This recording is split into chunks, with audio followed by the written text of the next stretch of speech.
wabarakatuh. Perkenalkan, nama saya Muhammad Dimas Pranugraha dari kelas 11 IPA C absen 22. Nama saya Muhammad Fikri dari kelas 11 IPA C absen 27.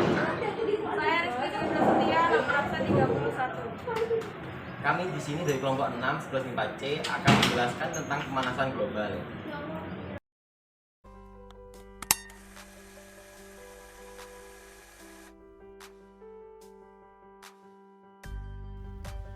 Berikut adalah daftar isi. Yang pertama adalah penyebab terjadinya pemanasan global. Yang kedua, dampak pemanasan global bagi kehidupan dan lingkungan. Yang ketiga, cara menanggulangi pemanasan global. Efek rumah kaca, lapisan ozon, pemanasan global dan energi terbarukan, serta hasil kesepakatan dunia internasional.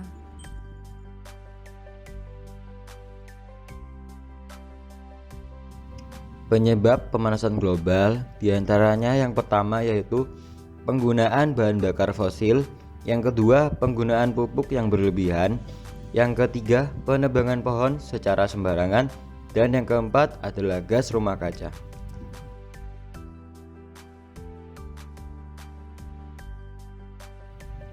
Berikut adalah dampak pemanasan global bagi kehidupan dan lingkungan. Ada kebakaran hutan, mencairnya es di kutub, terjadinya wabah penyakit, kabut asap,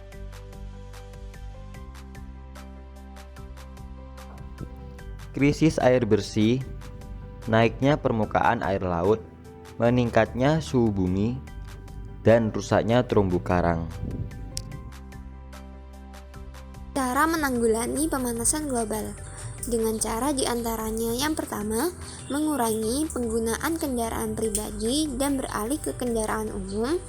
Dua, dengan menjaga kelestarian alam dari eksploitasi hasil alam yang berlebih. Yang ketiga, dengan mengontrol pemakaian listrik.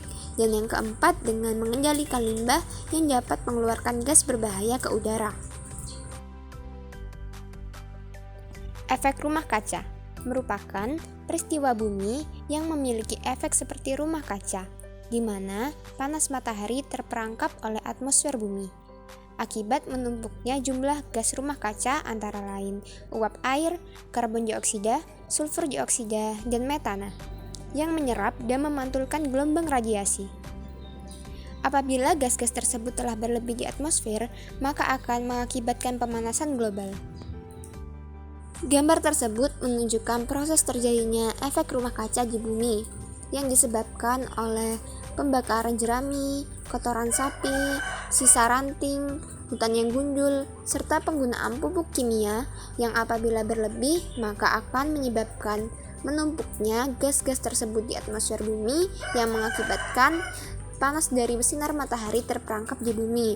Hal itulah yang menyebabkan pemanasan global. Lapisan ozon. Lapisan ozon adalah molekul gas alami yang ditemukan pada atmosfer bumi. Unsur kimianya terdiri dari O3. Kondisi lapisan ozon di bumi semakin lama semakin memburuk, yang dapat berupa penipisan atau berlubangnya lapisan ozon. Hal ini disebabkan oleh efek rumah kaca yang berujung pemanasan global.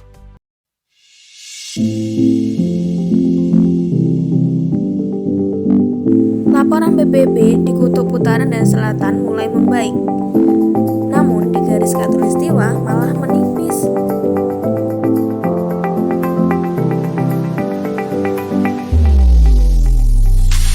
Letak ozon 10% di troposfer dan 90% di stratosfer. Kebaikan ozon menyerap radiasi ultraviolet B dari matahari. Dampak berkurangnya yaitu jika tidak diserap ozon, radiasi UVB akan mencapai permukaan bumi. Dampaknya meliputi kesehatan manusia, kehidupan laut yaitu merusak ganggang, krustasea dan lain-lain, pertumbuhan tanaman yang lambat, dan gangguan siklus alam. Pemanasan global. Pemanasan global adalah ketidakseimbangan ekosistem di bumi akibat terjadinya proses peningkatan suhu rata-rata atmosfer, laut, dan daratan di bumi, serta terjadinya perubahan iklim.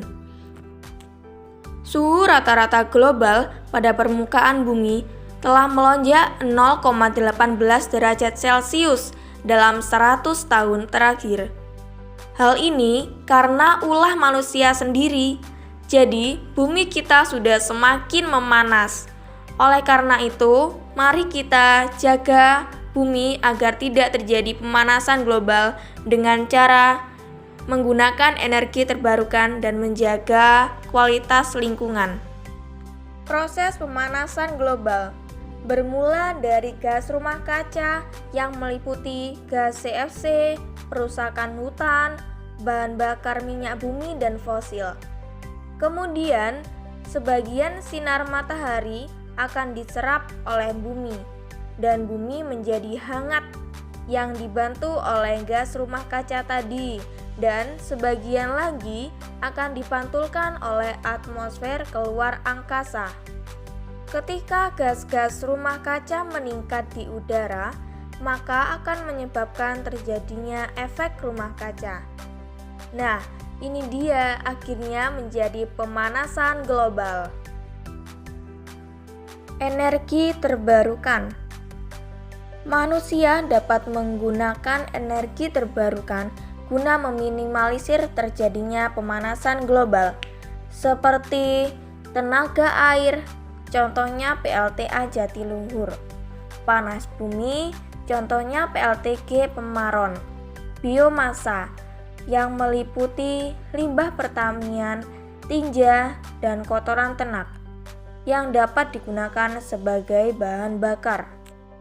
Tenaga surya seperti panel surya, tenaga angin, contohnya PLTB Jeneponto.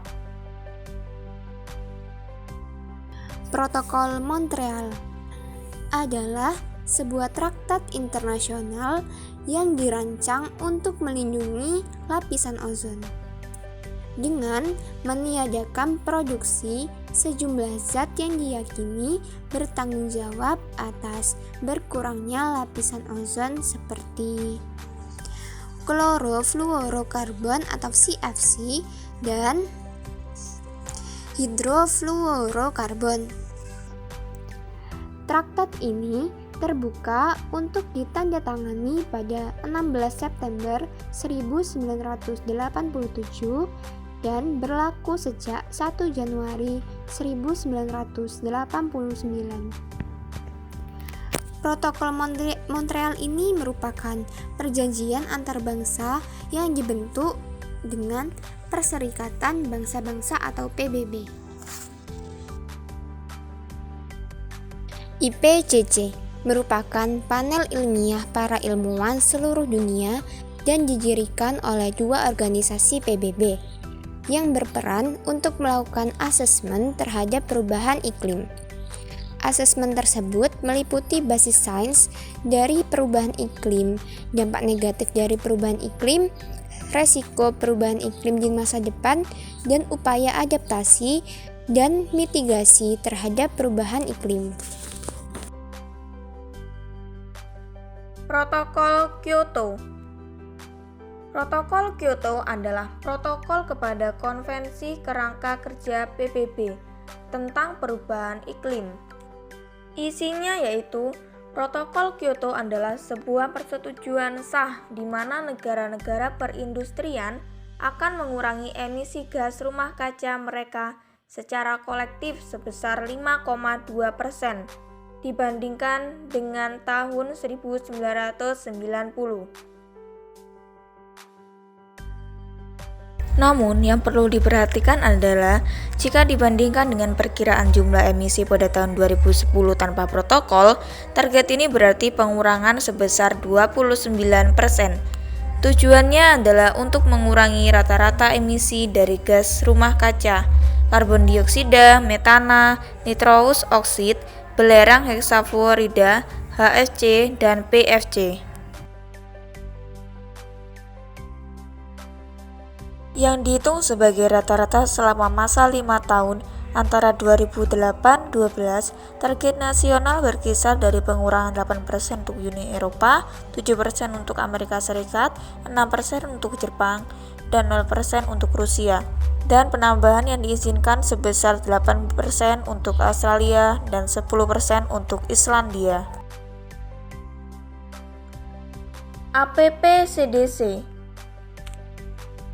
APP-CDC atau Asia Pacific Partnership on Clean Development and Climate adalah kerjasama internasional tentang alih teknologi yang berkaitan dengan upaya untuk mengurangi emisi gas rumah kaca. Menteri Luar Negeri, Lingkungan, dan Energi dari negara peserta bekerja sama dalam pengembangan dan transfer teknologi demi pengurangan emisi gas rumah kaca yang bersesuaian dengan UNFCCC dan perangkat internasional lainnya seperti Protokol Kyoto. Nah, pemanasan global sungguh menyiksa, bukan? Oleh karena itu, ayo jaga lingkungan agar tidak terjadi pemanasan global. Sekian presentasi dari kelompok kami, kurang lebihnya kami mohon maaf bila ada salah kata. Assalamualaikum warahmatullahi wabarakatuh.